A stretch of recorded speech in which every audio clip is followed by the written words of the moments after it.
Good evening. This evening, we're visiting with Senator Jim Inhofe's candidate for Senate, Luke Holland. Luke, thank you so much for making time to come in and visit with us. Absolutely. Thank you. We really appreciate that. Thank you for having me.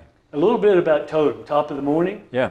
It's a good news show. Our motto is, it's time for some good news. That's right. We started doing this because we saw many wonderful things in the community that people were talking about. So how do you get it out there? How do you have that conversation? So Mayor Stan Booker was really adamant about this. And so we started this effort, this program, and we're covering good news. And you're deciding to run certainly is good news. Well, good. I'm glad you think so. I think so too. So we appreciate that. I've got a few questions for you that Sure. I think will be of interest to people, well, in Southwest Oklahoma and the folks who look at our show. And the first one is, you know, the one I guess everybody asks. Yeah. What made you decide to run for the Senate? That is probably the question that I get asked most often. And the reason I'm running is because I love this country. I love this state. We're the greatest state in the country, and America is the greatest country in the world. And the reason that this is such a wonderful place is because of our foundation in our freedoms and our Christian values. I think that's what sets America apart from the rest of the world, and I think that we owe a tremendous amount of the amazing success we've had as a country to those two core pillars of what it means to be America. But when you look at what's happened over the last couple of years, and especially over the last 4 decades, 40 years, we've seen the nation drift in a lot of different ways that are concerning to me. Both from a big government standpoint, the federal government has grown tremendously, both from a spending standpoint and from a regulatory standpoint.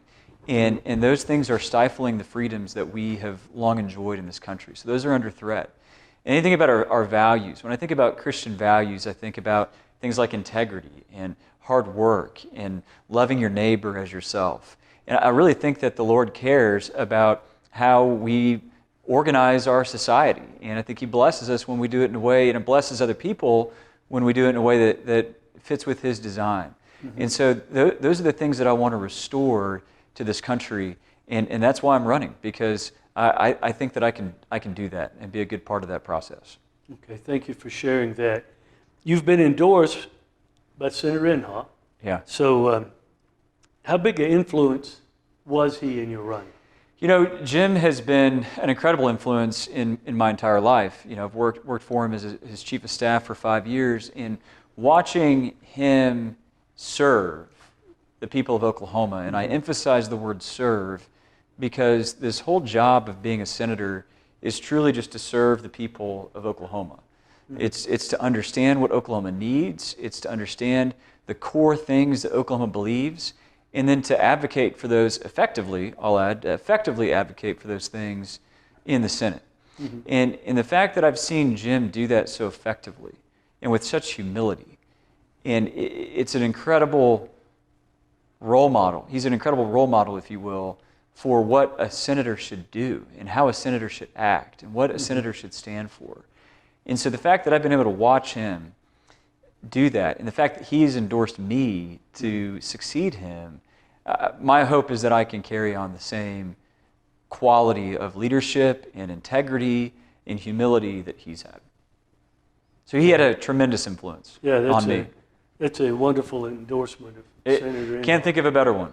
You know, but as you talk about his character and how that has affected you and seeing how he does things, the aspect that's not seen by all of us is all the work that goes on behind the scenes to make things happen.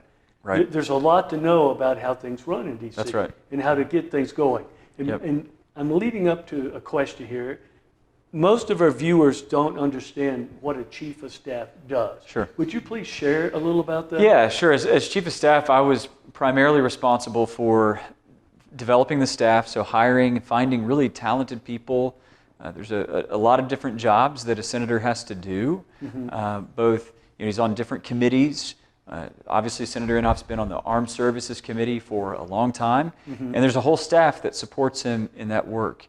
And so as chief of staff, my job is to understand exactly what Jim's priorities are, to help shape and form those, both from a policy standpoint and from a political standpoint, and then to organize the team of people that we have hired to actually go and accomplish those things. So as an example, one of Jim's number one priorities during the Trump administration was to rebuild the military.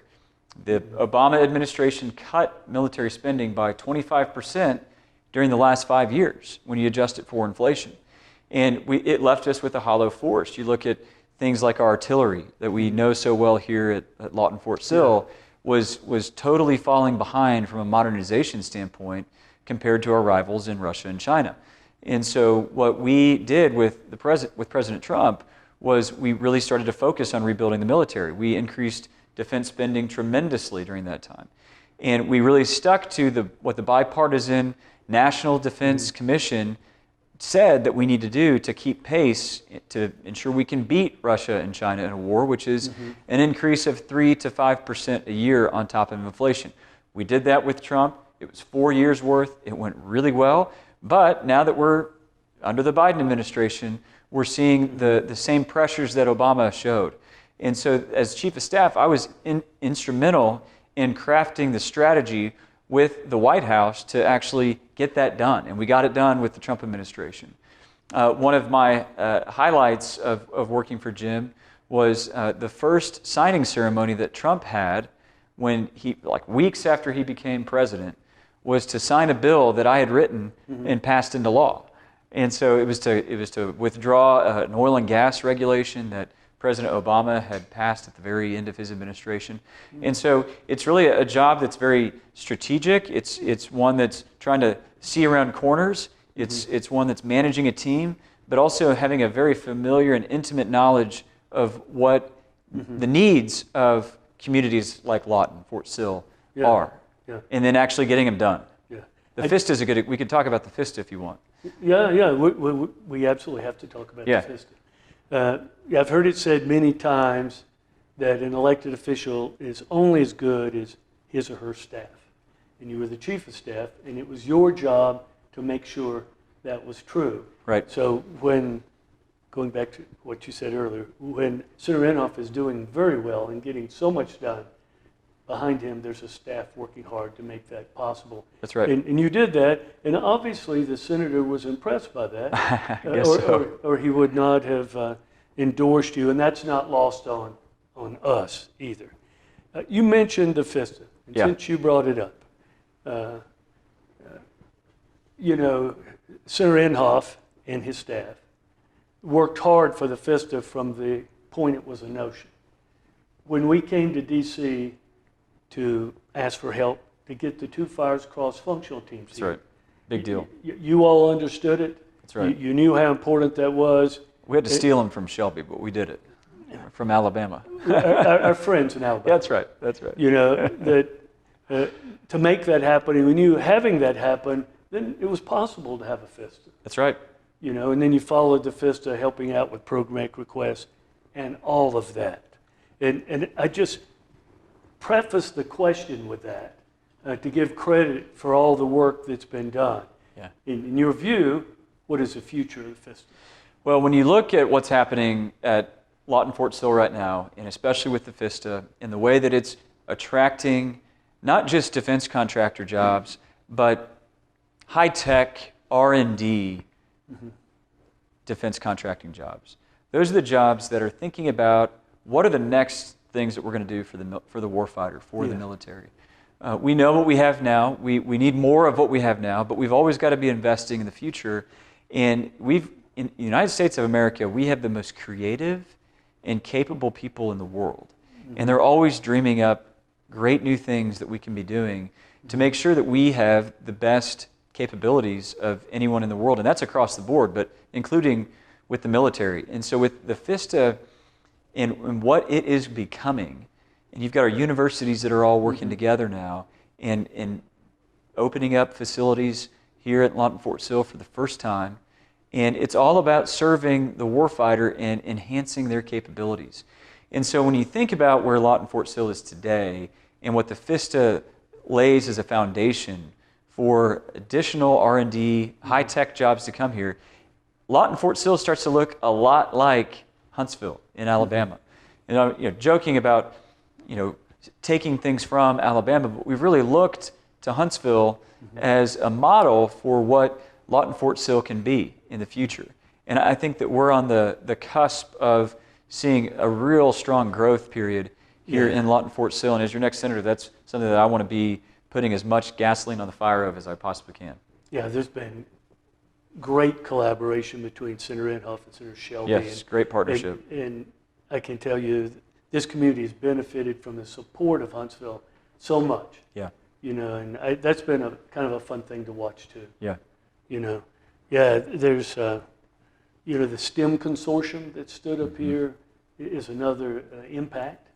And we'd like to get you back down here when the STEM consortium is meeting. Great. To visit with the defense industries and the educators that you've alluded to, and across our community about the importance of STEM education. I think you would enjoy it, and I think they would enjoy you as well.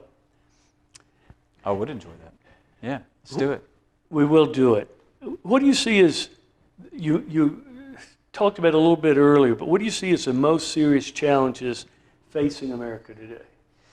Yeah, I think that there's a lot to pick from. There's a lot of things that are concerning right now. You look at the border and the fact that it's totally insecure. We have who knows who's coming in, terrorists, criminals, drugs, et cetera. You've got runaway inflation that's been created by, frankly, runaway government spending. And we've had a lot of challenges in this country.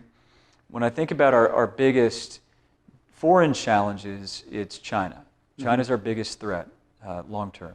Russia has always been seen as a big peer competitor, and they are. I mean, you look at what's happening in Ukraine right now, and it's a big challenge. It's a big threat. But things aren't going the way that people expected them to, right? The Ukrainians fighting for their freedom, and we have the Oklahoma National Guard, who is among the guards that train the Ukrainians how to fight against an invading Russia.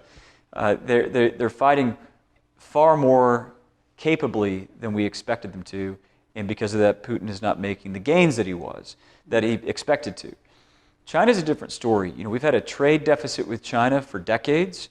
They've used that trade deficit to build up their military. They pumped it right into the military-industrial complex in China, and they're starting to get ahead of us in key areas like artificial intelligence and quantum computing. And those are things that very few people really understand very well. I'm not one of them, but I understand the importance of them to our capabilities as both a military and an economy. And so that's what makes our investments in our military and ensuring that we're spending sufficiently to take our military to the future with these key emerging technologies to make sure that we always have the best fighting force in the world. That's the number one responsibility of the federal government, is to make sure that we are able to protect ourselves against the threats that we have from around the world. The best way to avoid a war with China is to have the strongest, most capable military, so that they know that if they ever pick a fight with us, we're going to crush them. And that is, peace through strength is truly the most important thing for us to do as a nation. Now, our military is only going to be as strong as our economy. So that's why we've got to get inflation under control. We've got to reduce federal regulations so that things like the oil and gas industry can thrive. There's no reason we should not be energy independent right now. We were during the Trump administration. We were starting to export oil and natural gas. And Biden has just shut all of that down. So the federal government is really the one that's getting in the way of our economy thriving. And that's what I want. I want to get the federal government out of the way so that people can thrive with their freedoms. And then get the federal government focused on just the things that they're supposed to be doing, which is the military and border security. That's an important list of things. Yeah. So your first priority when you're elected. Yeah, rebuild the military. Okay. Yeah. You didn't have to think about that. No, it's the number one job of the federal government. Okay. Rebuild the military. And then I like short second is secure the border. In both of those national defense interests. Yeah, absolutely. And then the third thing would be energy independence. which in my mind is also a national security issue. Absolutely. You know, all the problems that we're seeing, they come and go, right? Which is why it's so important for us to have a true north about what is really important for the government to be doing. What do we want this country to look like, right? I want, should the Lord provide my kids and grandkids to grow up with more opportunities, more freedoms, and more opportunities than my great-grandmother did when she arrived to Muskogee in a covered wagon. I have far more opportunities than she did, and I want my grandkids and great-grandkids to have more opportunities than I have. And that comes when you have a country that's safe, and when you have a country where it's free, and you have a country where we embrace the values that, like, love your neighbor and look after each other. And when those things really come together and they click, then that's what creates opportunities for people where they never would have dreamed possible. And that's what I want in this country. That's what I want in Oklahoma. In Oklahoma, we understand those things a lot better than anybody else does, which is why we're poised to really lead the way to restore America's foundation. Yeah, thank you for sharing your vision. This last question, what is your message to the voters in Southwest Oklahoma? What do you want to leave with them, the voters of Southwest Oklahoma? To our friends in Southwest Oklahoma, the sky's the limit. And when you look at what Lawton, Fort Sill, what this area of the country, of the state and of the country has to offer, it is so much. There's no greater place to raise a family. You've got great quality of life here with amazing opportunities in the outdoors, with the mountains, and just it's a safe and free community.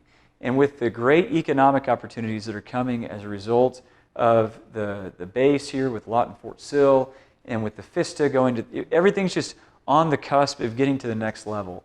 And so I just encourage everybody here to just keep investing, keep thinking about how you can make this community a better place to live and raise a family. Invest in it, and that's what I want to do as your next senator, is come alongside you and invest in it together so that in 30 years it's unrecognizable because it's grown and become such a more wonderful place than it already is today. Thank you for that. Yeah. And thank you for visiting with us today. You're going to be back on 13 June, right? 13 June and probably before then as well. On 13 June, there's going to be a debate at Cameron. With all the senatorial candidates. That's we'll right. see how many of them. Everyone's invited. We'll see who shows up. That's right. I'll be there. Yeah, we're looking forward to that. And maybe after that, we can sit down and visit again. I'd love to. Thank That'd you be wonderful. so much. Hey, thanks, Nate. Great Good to see you too. Thanks for having me. God bless.